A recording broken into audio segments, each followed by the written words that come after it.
Social studies అమ్మా. Evaluate the role of print in connecting various communities in different parts of India. So ఈ question కి అర్థం ఏంటంటే అమ్మా, ఈ యొక్క ప్రింట్ మీడియా అంటే ఫస్ట్ ఆఫ్ ఆల్ ఏంటి అర్థం? Newspapers, books, pamphlets and magazines. ఓకేనమ్మా. అంటే పత్రికలు మరియు పుస్తకాలు భారతదేశంలో వేరు ప్రాంతాల్లో ప్రజలకు చేరాయి అన్నమాట. సో అలా చేరడం వల్ల వాళ్ళు అవి స్వాతంత్రం మరియు సమానత్వం, ఇంకా నేషనలిస్ట్ యూనిటీ, జాతీయ ఐక్యత గురించి ఆలోచనలు పెంచాయి బికాజ్ ఆఫ్ ప్రింట్. సో వేరు భాషలు, సాంప్రదాయాలు ప్రజలు ఒకే దేశంగా ఆలోచించడం ప్రారంభించారు. ప్రింట్ బ్రిటిష్ అన్యాయాలను ప్రజలకు చూపించింది. ఇది భారతీయులను కలిపి స్వాతంత్ర ఉద్యమంలో కలిసి పాల్గొనడానికి ప్రేరేపించింది. ఇది క్వశ్చన్ మీనింగ్. ఇప్పుడు మన ఆన్సర్లకు ఒక్కొక్క పాయింట్ చెప్పుకుందాం. In Bengal as the debate developed, tracts and newspaper proliferated circulating a variety of arguments. అంటే పాయింట్ కి అర్థం ఏంటంటే అమ్మా, డిబేట్ అంటే ఏంటి? డిస్కషన్, చర్చ. ఓకేనమ్మా. ప్రాలిఫరేటెడ్ అంటే ఏంటి? చాలా ర్యాపిడ్ గా ఎక్కువగా పెరిగిపోవడం. సర్క్యులేటింగ్ అంటే స్ప్రెడ్ అయిపోవడం.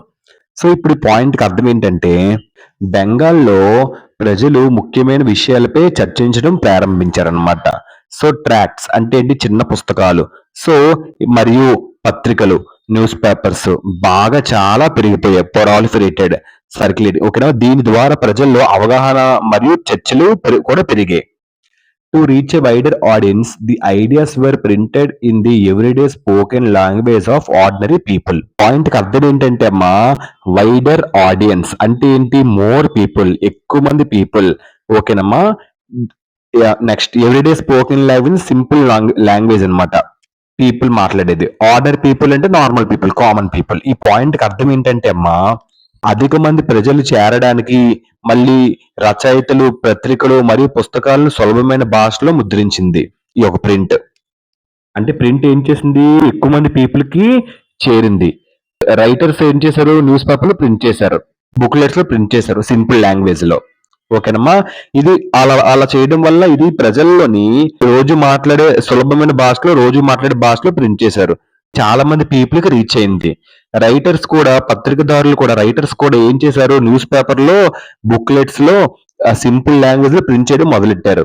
సో ఈ లాంగ్వేజ్ ప్రతి ఆర్డినరీ పీపుల్ కూడా దీనివల్ల ప్రతి ఆర్డినరీ సింపుల్ లాంగ్వేజ్ లో మాట్లాడడం వల్ల ప్రతి ఆర్డినరీ పీపుల్ కూడా ప్రతిరోజు మాట్లాడడం స్టార్ట్ చేశారు. Spoke everyday. ఈ విధంగా ఇట్ హెల్ప్డ్ కామన్ పీపుల్. ఇది కామన్ పీపుల్ బాగా హెల్ప్ అయిపోయింది. దీని ద్వారా ప్రజలు స్వాతంత్రం, సమానత్వం, జాతీయత గురించి బాగా అర్థం చేసేసుకున్నారు. చాలా మంది పీపుల్ ఇన్వాల్వ్ అయిపోయారు డిస్కషన్స్ లో, ఫ్రీడమ్ మూవ్మెంట్ సంబంధించిన డిస్కషన్స్ లో, because with the help of print. Rajaram Mohan Ray published Sambat Comedy from 1821 and the Hindu Orthodox commissioned the Samachar Chandrika to oppose his opinion. అంటే ఈ point కి అర్థం ఏంటంటే అమ్మా, పబ్లిష్డ్ అంటే ఎవరమ్మా? ప్రింట్ చేయడం, రిలీజ్ చేయడం బుక్స్ ని. ఓకేనమ్మా. డన్. ఆర్థోడాక్స్ అంటే ఏంటి? ట్రెడిషనల్ బిలీఫ్స్ అంటారు, సాంప్రదాయకం సంబంధించింది.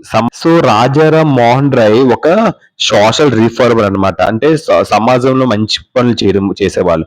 ఇతను 1821 లో ఆయన సంబాద్ కామెడీ అనే ఒక పత్రికను ప్రారంభించారన్నమాట, ప్రచురించారు, పబ్లిష్ చేశారు.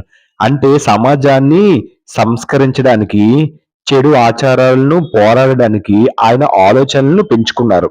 ఓకేనమ్మా. అంటే అతను ఏంటంటే కొన్ని ఐడియాస్ షేర్ చేసుకున్నాడు సొసైటీని మార్చడానికి, అండ్ సమాజంలో ఉన్న చెడు ఆలోచనల మీదే ఫైట్ చేయడం కోసం. అందుకోసం అతను ఏంటి పబ్లిష్ చేశాడు? సంబాద్ కామెడీ ఒక పేపర్ ని పబ్లిష్ చేశాడు. అతను ఎందుకంటే సొసైటీలో మార్పును తేవాలి, సోషల్ ఈవిల్స్ మీద, సమాజంలో జరుగుతున్న కొన్ని చెడు ఆలోచనలపైన యుద్ధం చేయాలి, మహిళలు జరుగుతున్న దాని మీద అని యుద్ధం చేయడానికి సంబడ్ కామెడీని దించారు. కానీ కొంతమంది ట్రెడిషనల్ హిందూ లీడర్స్ దాన్ని ఒప్పుకోలేదు, ఈ సంబద్ కామెడీని. వెంటనే వాళ్ళు ఏం చేశారు? వారు తమ స్వంత పత్రిక అయిన సమాచార్ చంద్రిక అనే ఒక పత్రికని ప్రారంభించి ఆయనకు వ్యతిరేకించారు. అది పాయింట్ కి అర్థం. A wide range of people could not participate in these public discussions and express their views. అంటే పాయింట్ కి అర్థం ఏంటంటే అమ్మా, వైడ్ రేంజ్ అంటే ఏంటి? చాలా మంది, మెనీ టైప్స్. ఓకేనమ్మా. పబ్లిక్ డిస్కషన్స్ అంటే ఏంటి? Discussion open to the people. ఓకేనా. మీ పాయింట్ కి అర్థం ఏంటంటే అమ్మా, ఎక్స్ప్రెస్ వ్యూస్ అంటే షేర్ ఒపీనియన్స్. ఇప్పుడు ఈ పాయింట్‌కి అర్థం ఏంటంటే మాట్లాడగలిగే మరియు ధనవంతులైన వారు మాత్రమే ప్రజా చర్చల్లో పాల్గొనేవారనమాట. ఓకేనమ్మా. ఎందుకంటే సాధారణ ప్రజలు, రైతులు, కార్మికులు, మహిళలు తాము ఆలోచనలను పంచుకోలేకపోయారు. అంటే చాలా మంది ప్రజల అభిప్రాయాలు చర్చలో ఆహ్, వదిలేయబడ్డాయి. ఓకేనమ్మా. అది పాయింట్‌కి అర్థం.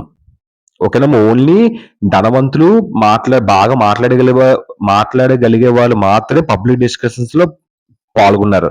చాలా మంది ప్రజలు కుడ్ నాట్ పార్టిసిపేట్. అందులో ఎవరు సాధారణ ప్రజలంటే వైడ్ రేంజ్ ఆఫ్ పీపుల్ అంటే రైతులు, కార్మికులు, మహిళలు అలాంటి వాళ్ళనమాట. ఓకేనమ్మా. సో, అంటే చాలా మంది ప్రజల అభిప్రాయాలు చర్చలో వదిలేయబడ్డాయి. చాలా మంది ప్రజల అభిప్రాయాలు చర్చలో వదిలేయబడ్డాయి. అది పాయింట్‌కి అర్థం. New ideas emerged through these clashes of opinions అంటే దీనికి అర్థం ఎమర్జ్ అంటే ఏంటి? బయటికి రావడం. ఓకేనమ్మా. క్లాష్ అంటే ఏంటి? గొడవలు. క్లాష్ ఆఫ్ ఒపీనియన్స్ అంటే అభిప్రాయాలు. అభిప్రాయాల ఘర్షణ. అభిప్రాయాల మధ్యన గొడవలు. అంటే ఈ పాయింట్‌కి అర్థం ఏంటంటే అమ్మా, సో ప్రజలు వాదించగా మరియు చర్చించగా వేరు వేరు అభిప్రాయాలు ముందుకు వచ్చాయి. ప్రజలు వాదిచ్చారు మరియు ప్రజలు చర్చించారు. అలా చర్చించినప్పుడు, వాదించినప్పుడు రకరకాల వేరు వేరు ఒపీనియన్స్ బయటకు వచ్చాయి. ఈ చర్చల ద్వారా సమాజం, సంస్కరణ, స్వాతంత్రం గురించి కొత్త ఆలోచనలు కూడా బయటికి పుట్టాయి. ఎమర్జెడ్. ఈ యొక్క క్లాష్ ఆఫ్ ఒపీనియన్స్ అంటే ఒపీనియన్స్ మధ్యన ఘర్షణ వల్ల నేర్చుకునే అవకాశం మరియు ప్రోగ్రెస్ కూడా పెరిగింది. మెరుగు కూడా పెరిగింది. అంటే గొడవలయ్యి వాదించుకున్నారు. డిబేట్ చేసుకున్నప్పుడు కొత్త కొత్త ఆలోచనలు బయటకొచ్చాయి.